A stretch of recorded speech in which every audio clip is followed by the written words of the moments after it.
As I've mentioned all night, this is my last broadcast after a year. It's the final O'Connor tonight, and well, I wanted to spend it with my friends. We had Kurt Schlichter, David Marcus, and now he was the best man at my wedding. He is Chris Stigall, host of the Chris Stigall podcast on the Salem Podcast Network, and also the Morning Man there at the Answer in Philadelphia. Chris, thanks for, you came into D.C. for this. This is huge. I wouldn't have missed this for the world, Are you Larry. here because they're replacing me with you? Is that should I be nervous? Well, I have an exciting announcement. Yeah. Starting Monday.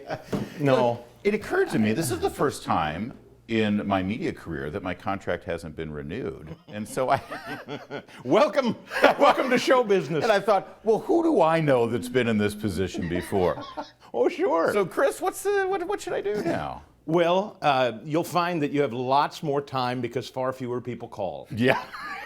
Not important to a whole lot of people. That's right. Yeah. No, listen, there's plenty of opportunity out there, as you well know. Good. I mean, you'll be writing more. You'll have time to travel. Absolutely. I know you and your wife are foodies. We know we're going to go to restaurants more. Maybe do some kind of food network show.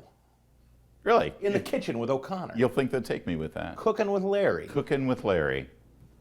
Okay, I'm up for it. I'll pitch it to Salem. You never know. I mean, they're looking for content. Well, I mean, they're not going to pay you. But No, not a damn dime. No. maybe you can cook the food you cook. To be fair, I wouldn't pay me for that, No. so I don't begrudge it to anyone. You are in town though because you are pursuing one of your passions. Yes. Anyone who listens to the Chris Stigall podcast knows that one of your passions is the state of education in America, and that is why you're here. Tell me what you're doing. This is really cool. This is the second year that what's called the Herzog Foundation. If people aren't familiar with it, I hope they'll check it out. It is a foundation developed exclusively for the development and exploration of private Christian education across the country.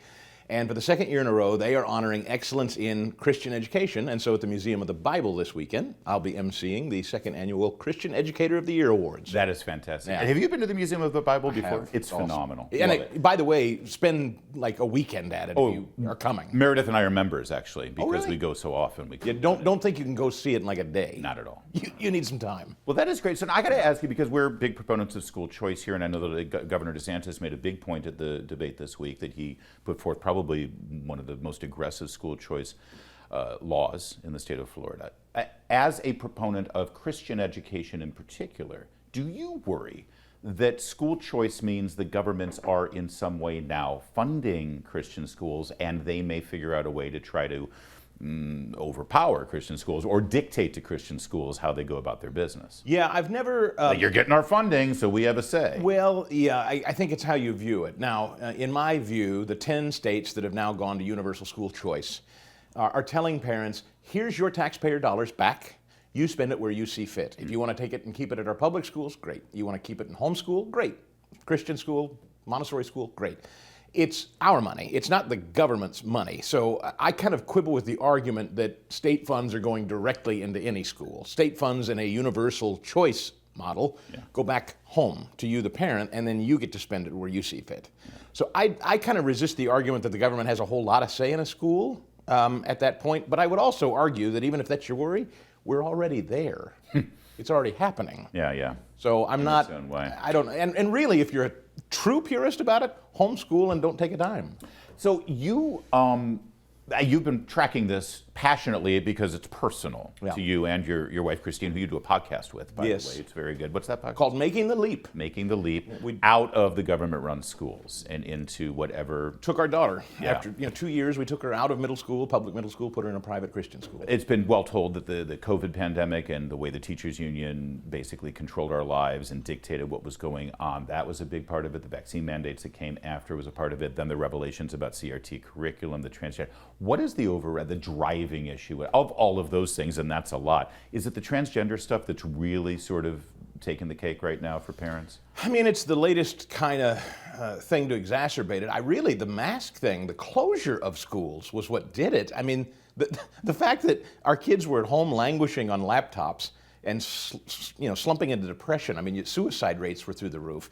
The test scores, which you've well read, are just, they plummeted. Yeah. So performance isn't there. Emotional anxiety is high. Then, yes, you throw a heaping helping of activism on it, like critical race theory and transgender stuff. It's just a bubbling stew of disaster. So. Yeah. When you see the parents' movement, and here in Virginia, Governor Glenn Youngkin is making a big point about parents' rights and parents' choice and parents' voice. Are those euphemisms enough, or do our politicians need to start saying, yes, parents' rights, but parents' rights to protect their children from, frankly, Democrats who want them to change their gender behind their parents' back? They got to spell it out, don't they? 100%. There is this notion, and I think it's even amongst some Republican voters, that schools have some sort of, I was raised in a house where my dad used to say, if the teacher says it, then it's true. Right. And I would be disciplined no matter what the teacher said I did without any kind of hearing at the house because the teacher was the authority. Yeah. A lot of us were raised that way, but that just can't be the case. It frankly should never have been the case. We are the first, we're the bulwark, we're the first stop for our kids. See, now if you were Kurt Schlichter and said then you'd make bulwark, we'd have some a sort way other joke, sexual joke. But it's a good thing we're not doing that. We're keeping this one straight through. Speaking of the Museum of the Bible, Kurt Schlichter.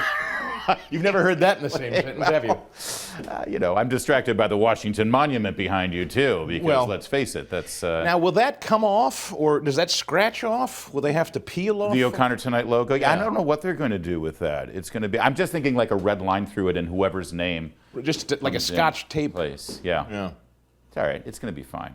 It's going to be great. Why do you have to bring that up? Well, it's an expensive backdrop. I'd hate for it to go to waste. Well, I'm sure it won't. They spent an awful lot of money to make this set for you. Now they're shutting it down. I'm leaving on very good terms with Salem News Channel, Chris, so I'd hate for you to ruin that. I don't keep the books around here, but they spent an awful lot of money, and now they're...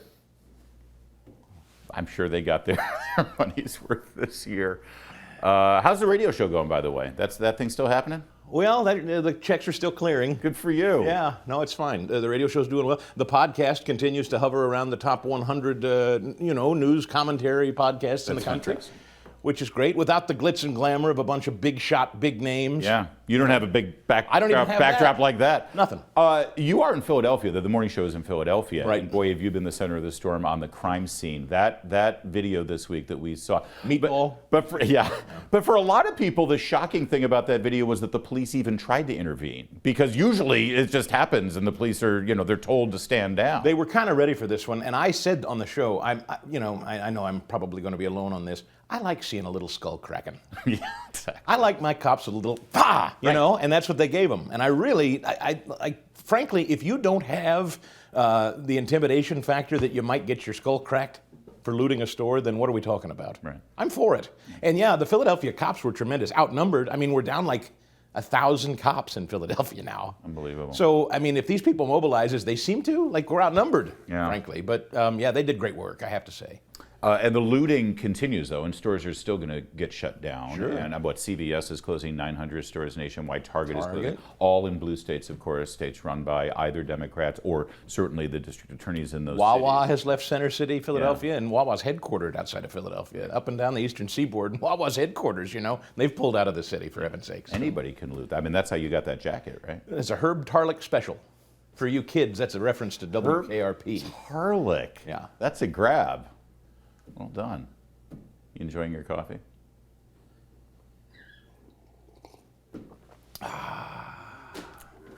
You got a minute left. It's Chris. got that last show roast. Yes, really.